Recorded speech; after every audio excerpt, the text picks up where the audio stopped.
ఓజీయా సినిమాలు చేసే టైం ఉందంటారా?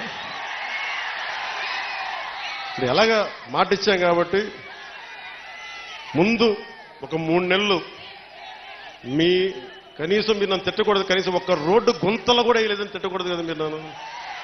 కనీసం గ్రామాలకి కొత్త రోడ్ల కంటే ముందు రోడ్లు గుంతలు పూడ్చి పాట్ హోల్స్ పూడ్చి మళ్ళీ మీరు తిట్టకూడదు కదా. నిన్ను ఎందుకుంటే మళ్ళీ నువ్వు వెళ్ళి ఓజీ చేస్తామని మనల్ని క్యాజీ అంటే మరి నేనేం చెప్పను.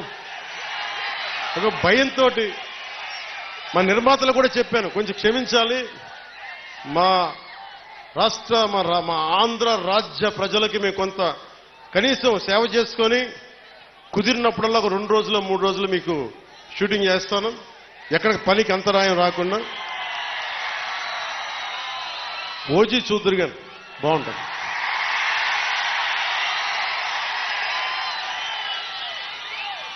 అలాగే మీరు చెప్తున్నా, దయచేసి మీరు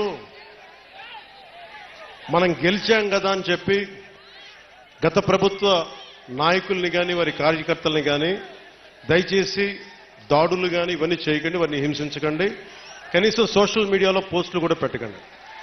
వాళ్ళు చేసిన తప్పు మనం చేయదు ఎవరిని. ఎందుకంటే మరీ చట్టాలని అధిగమించి కొంతమంది చేసి ఉండొచ్చు, అది పెద్దలు పివి నరసింహారావు గారు చేసినట్టుగా చట్టం తన పని చేసుకుపోతుంది. అందుకని మనం మటుకు దయచేసి ఎవరిని కక్ష సాధింపు చర్యలకి తీసుకురాకండి, అది మనకి మంచిది కాదు, మనం చేయొద్దు. అందుకని మీ అందరికీ సర్వం ఇప్పుడు సుఖం కలగాలి, మీరందరూ క్షేమంగా ఇంటికి వెళ్ళాలి. నాకంటే వయసులో ఉన్న Hi, this is Radhakrishna Kumar. Please subscribe to India Glitz Telugu. Hi, this is Varsha Boldama. Please subscribe to India Glitz Telugu. Hi, this is Banda Ganesh. Please subscribe India Glitz Telugu. చూస్తూనే ఉండండి India glitz Telugu. నేను పృథ్వీరాజ్ అండి, మీ అందరికీ 30 years industry అని తెలుసు. Please subscribe India glitz Telugu.